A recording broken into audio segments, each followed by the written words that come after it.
It's been released that Activision Blizzard have sold their first 5 franchise spots for their city-based Call of Duty League next year. All 5 of these spots were sold to Overwatch League owners, those being Atlanta, aka known in the Overwatch League as the Atlanta Reign, Dallas in the Overwatch League known as the Dallas Fuel, aka Team Envy, New York, aka known in the Overwatch League as the NYXL, Paris in the Overwatch League known as the Eternal, and Toronto, known in the Overwatch League as the Defiant, who are also partners with Splice. So all of these locations will be 100% represented and franchising for the future. And it seems as if the only guaranteed teams that we have that are currently in name in Call of Duty as of this moment are Envy and Splice. And then that's going to play into a whole other kind of conversation that we can have in terms of, our players going to want a preference, knowing which organizations are in next year. You know what? Maybe I'm on a certain team that I'm not confident is going to make franchising. Maybe I want to join Splice a lot more than previous year. Maybe I want to join Envy a lot more than previously.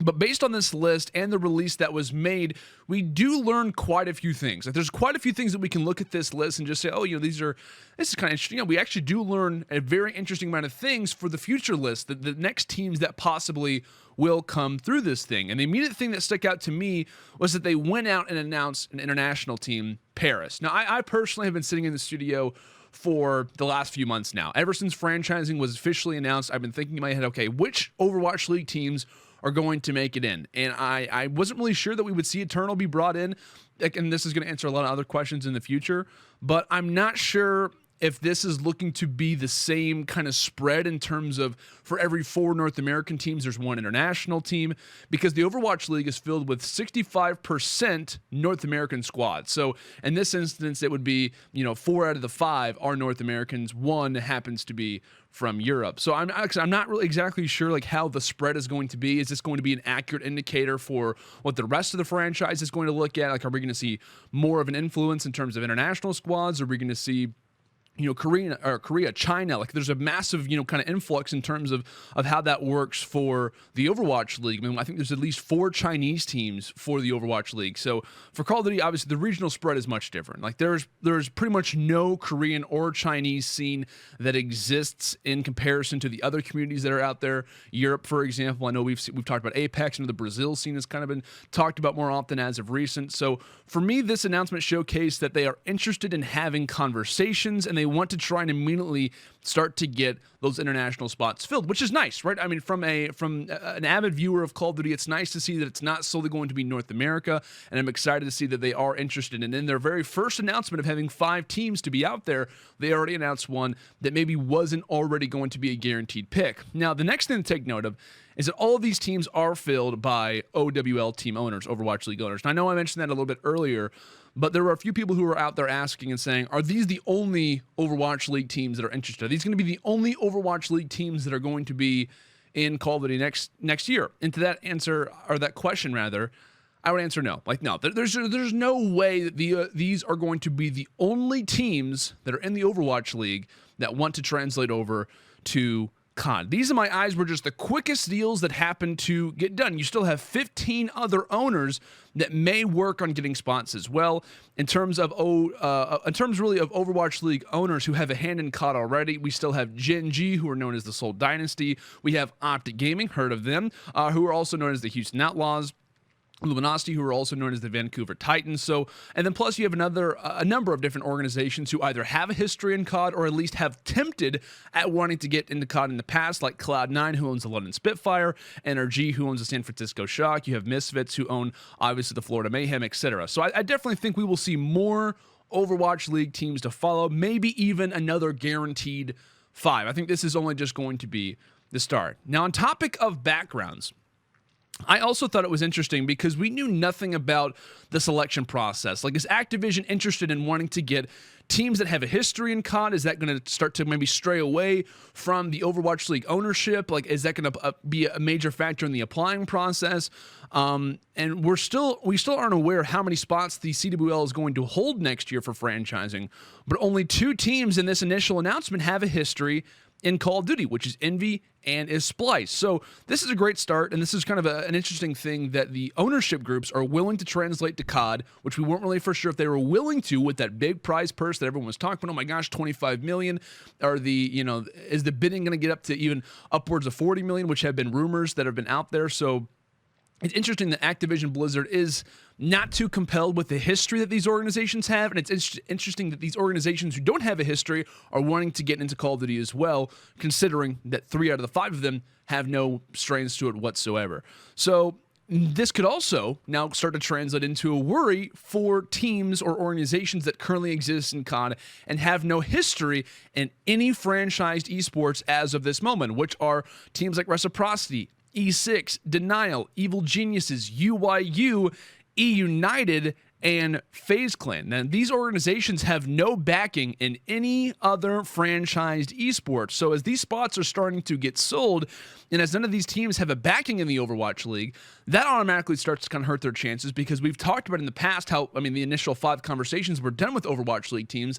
Those are 5 spots that they didn't even have the chance. Those are the 5 conversations that they weren't even involved with in the first place. So, but not having a history in franchised esports, that could also hurt them in terms of the Overwatch League, but it could also hurt them in terms of the money that they possess to try to apply for these $25 million to start off spots. It could also hurt their application process as well by not having a history, not having a foundation with it, maybe not having the rounds to kind of have that foundation to continue to pay that amount as years go on.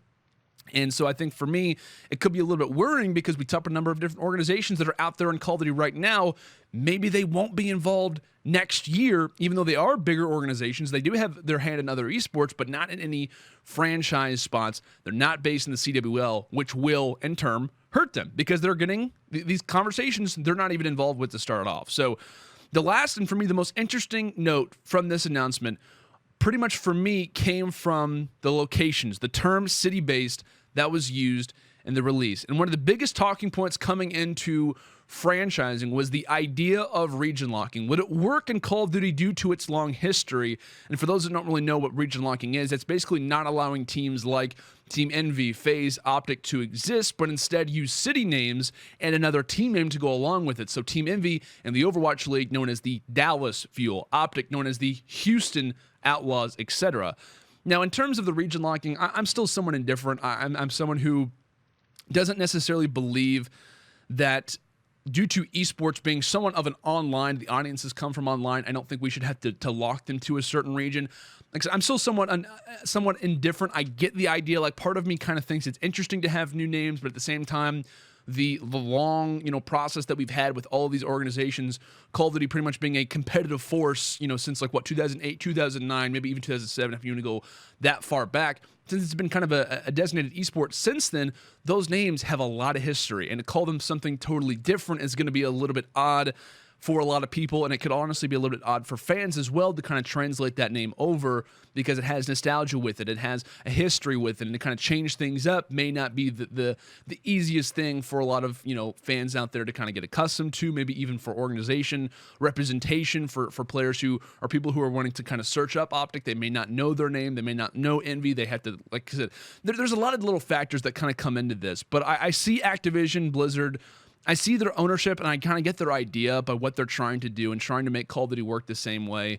And I think, honestly, that they are going to have different names. There's been a lot of questions out there. Are they going to have the same names? Is Envy going to be known as the Dallas Fuel in COD? And I don't believe so. I think they're going to use different names. And the way that I sum up my first point with the one that I am bringing up now is that I think that they want to remove the confusion. I think they're trying to get on board with how similar sports work, because you have to keep in mind, because they have a lot of money that's coming into this thing, and a lot of the ownership groups have a history in sports. And so if you're following along the same lines as regular sports work, these ownership groups are going to be more familiar. They're going to know what they're getting into rather than having to be convinced. And so I think that's one thing that's going to be important in terms of how these team names are going to translate, how the city-based thing is being represented. I think that helps these ownership groups. It helps these kind of sports fanatics, whoever you really want to throw out there, these guys who have had a history in those things, be willing to spend more money, who kind of want to be out there and want to be involved yet again. I think it's going to be a format that helps them better understand rather than, like I said, having to try and convince them. So to answer a few questions, I had a few people tweeting at me. Do you think we're going to see Dallas Fuel in the Call of Duty World League next year? No, I don't think so. I think we're going to see Dallas whatever. I don't think we're going to see the Fuel. I think they're going to change the team names up like they do in regular sports. But how many spots are there going to be in the Call of Duty Franchise League? Who will be announced next? Are we going to see my favorite organization in terms of, your guys' questions? Are we going to see my favorite organization in the Call of Duty World League next year? There are so many questions to be asking right now, and all of those questions will be answered in the continued coverage of the COD Franchise League here on the Esports Dispatch.